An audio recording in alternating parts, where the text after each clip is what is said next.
एक गांव में भोला नाम का एक किसान रहा करता था। उसके पास एक छोटी सी जमीन थी जिसमें वह खेती किया करता था। उसके पास जो कुछ भी था वह उससे संतुष्ट था। भोला के परिवार में उसकी पत्नी और 2 बच्चे थे। अरे भाग्यवान, आज खाना मिलेगा कि नहीं, या मुझे भूखा ही खेतों पर जाना होगा? जी बस बन गया है खाना, मैं अभी बांध देती हूँ। ठीक है, जब तक तुम खाना बांधो तब तक मैं गौशाला से बैल को ले आता हूँ।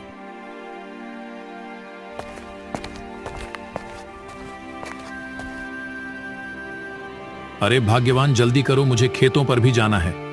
देर हो रही है, सूरज सर पर निकल चुका है। हाँ, यह लीजिए अपना खाना और समय निकालकर पूरा खाना खा लेना। कल इसमें 2 रोटी वापस आई थी। हाँ, वह कल गर्मी ज्यादा थी ना, तो इसलिए 2 गिलास भरकर पानी पी लिया था, तो उसी से पेट भर गया था, इसलिए कुछ रोटी बच गई थी। अच्छा, तो पहले आज पूरा खाना खाना, इसके बाद ही पानी पीना। हाँ भाग्यवान, जैसा तुम कहो। अच्छा, तो मैं चलता हूँ। फिर बोला अपने बैल को लेकर अपने खेतों के लिए निकल गया। खेतों पर पहुंचकर भोले ने काम शुरू कर दिया। कुछ ही देर में बैल चलते चलते थक कर जमीन पर बैठ गया। अरे बैल, क्या हुआ तुम्हें? तुम ऐसे क्यों बैठ गए? लगता है तुम थक गए हो। अब तुम भी बहुत बूढ़े हो चुके हो ना, और इतनी कड़ी धूप में तुम चल चलकर थक गए होगे।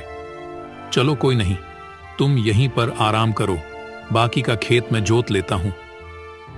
भोला अकेले ही खेत जोतने लगता है। खेत जोतने के बाद भोला अपने बैल को लेकर घर चला जाता है। राधा, आज खेतों पर हमारा बैल थक कर गिर गया था। अब उसकी खुराक पहले से और ज्यादा करनी होगी, वह बहुत कमजोर हो गया है। अजी, खुद के खाने का तो ढंग से ठिकाना नहीं है, अब इस बैल को कहाँ से खिलाए? आप इस बैल को बेच क्यों नहीं देते? वैसे भी अब ये बूढ़ा हो गया है, ये अब हमारे किस काम का? नहीं राधा, मैं इस बैल को नहीं बेचूंगा। मैंने छोटे से इसको अपने बेटे की तरह पाला है, यह भी हमारे परिवार की तरह है। अब यह बूढ़ा हो चुका है, तो इसकी इस स्थिति पर मैं इसको बेच दूं, ऐसा कभी नहीं हो सकता। ऐसे अगली सुबह फिर भोला खेतों पर अपने बैल के साथ निकल जाता है। भोला खेतों का सारा काम निपटा करके घर को जाता है। इसी गांव में एक जमींदार भी रहता था जो अपने खेतों की जुताई गांव के गरीब किसानों से करवाता था। उसके पास बहुत सारे खेत थे। हाल ही में उसने गांव से थोड़े से दूर एक खेत खरीदा था जिसकी उसे जुताई करवानी थी। अगली सुबह जमींदार भोले के खेतों के पास से गुजर रहा था। तभी वह भोले को खेतों में काम करते हुए देखता है। हीरा, बस थोड़े दिनों की और मेहनत है, एक बार हमारे खेत की जुताई हो जाए, फिर तुझे बस आराम ही आराम करना है। बस थोड़ा सा और मेरा साथ दे दे। अरे यह भोला तो बहुत मेहनती किसान है, मुझे अपने गांव से थोड़ा सा दूर वाले खेत की जुताई का काम इसे ही दे देना चाहिए। ऐसा सोचकर जमींदार भोला को आवाज लगाता है। भोला, जरा इधर आना।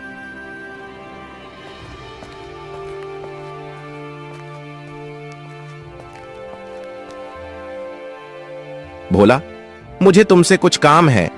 अभी हाल ही में मैंने नया खेत खरीदा है जो गांव से थोड़ा सा दूर है। क्या तुम उस खेत की जुताई कर पाओगे? मैं तुम्हें इसके 3000 दूंगा। ठीक है जमींदार साहब जी, मैं आपका खेत जोत दूंगा। बताइए मुझे कब से आपका खेत जोतना होगा? तुम कल सुबह से ही खेत की जुताई पर लग जाना। इस तरह अगली सुबह भोला अपने बैल के साथ जमींदार के खेतों पर जुताई के लिए चला जाता है और वहां जुताई करता है। वहां की जमीन थोड़ी सख्त थी, इस वजह से भोला और उसकी बैल को ज्यादा मेहनत करनी पड़ रही थी। अरे ये जमीन तो बहुत सख्त है, बहुत मेहनत लग रही है इसकी जुताई में। ये जमींदार साहब ने मुझे कहां फंसा दिया। हीरा, तू भी सोचता होगा ना कि यह भोला कितना चालाक है, सारे दिन मुझसे काम करवाता रहता है। पर क्या करूं, इस पापी पेट के लिए यह सब करना पड़ता है। अगर यह नहीं करूंगा तो मैं अपना और तेरे पेट को कैसे भरूंगा? खेत जोतने के बाद भोला अपने बैलों के साथ घर चला जाता है। क्या हुआ?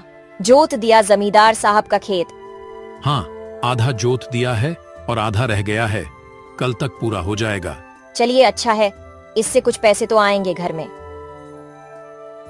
हाँ राधा, इस बार मैंने सोचा है कि जमींदार साहब के पास से जो पैसे आएंगे उससे मैं गौशाला की मरम्मत करवाऊंगा।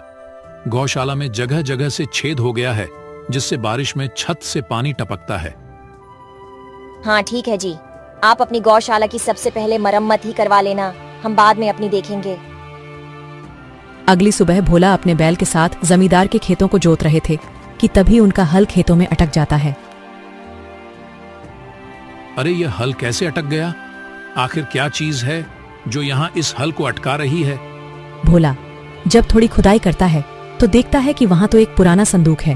भोला ने संदूक को बाहर निकाला और खोलकर देखा। उसमें बहुत सारे सोने के सिक्के थे। भोला ये देखकर बहुत खुश होता है और वह संदूक को लेकर अपने घर चला जाता है।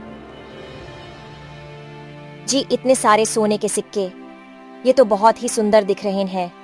हम तो अमीर हो गए, अब हमें किसी चीज की कमी नहीं रहेगी। इन सोने के सिक्कों को बेचकर हम अपनी सारी जरूरतें पूरी कर सकेंगे।